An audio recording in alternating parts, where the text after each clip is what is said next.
Welcome back to Public Affairs on Peach. I'm Megan Packer. Our topic this morning is holiday stress, and this segment zeroes in on our finances. My guest is financial advisor Manka Kaur. Good morning. And Good morning. Thank you for coming in. This is a very important topic for everybody over the holidays.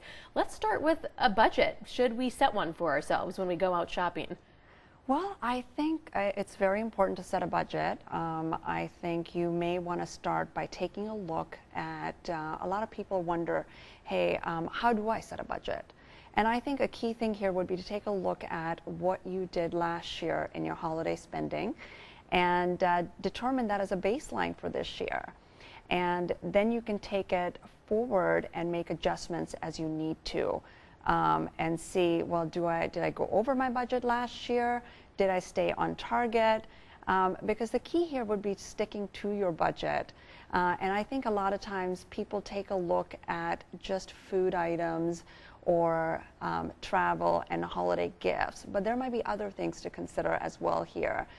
For example, decorations and what you spend on holiday cards, especially traditions. Oh, yeah.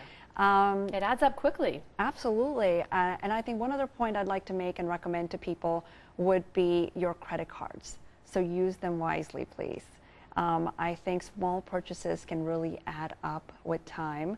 And you want to make sure that you just use one credit card because it can really help you track and be efficient with your expenses as well. That was my next question, actually. What is the difference between a credit card or, saying I'm going to use my debit card? I know what's in this account. Exactly. Does it depend on what your spending habits are if you use the different kinds of accounts? Well, I think it depends on what you're looking to accomplish. So I think if you are going to be using a credit card, it could be because you're getting Sky Miles or if you're getting points or reward points as well. However, for some people, it works a lot better if they use a debit card because it prevents them from going over budget as well and only spend what's in their credit card. Right. You know what you're working with. But if you are using a credit card, I would say make sure that you only put on your credit card what you can pay off by the end of the month. And that leads me to my next question, procrastinators. And if you're just getting into last minute shopping, maybe a lot of folks already have their Christmas shopping done, or a lot of people might like to wait till Christmas Eve. If you do wait until the last minute, do you have more of an impulse just to spend and get it done? Absolutely. I think that at last minute you may not know, what deals are out there, or the deals might have already gone away. As well. So I think it may be a good idea to get a head start on your shopping or gift buying for the holidays because it gives you an opportunity to explore different options that are available to you and also gives you a chance to compare prices with multiple different retailers. One other thing I would add here is if you shop early, it's going to help you potentially not pay high costs for rush shipping. I would also take a look at potentially shipping the item directly to the recipient versus having to ship it twice as well.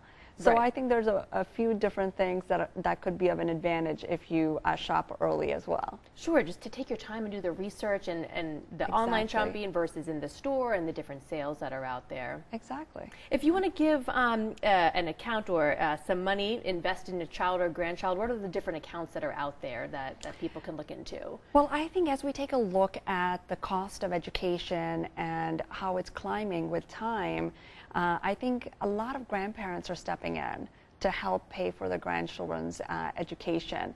And it's a great way for them to transfer the wealth or pass on the wealth to their grandchildren without having to pay estate or gift tax as well. I think there's multiple different ways that you can go about doing it. Number one, you can take a look at potentially doing an outright cash gift. Now, there might be a tax consequence if you go over $14,000 as an individual or $28,000 as a married couple. So you may want to take a look at how that could potentially affect your financial situation and discuss that with a tax advisor. I think another great way would be to give directly to the financial or educational institution or the college because now it's not considered a taxable gift as well. An excellent way to save is also the 529 plan.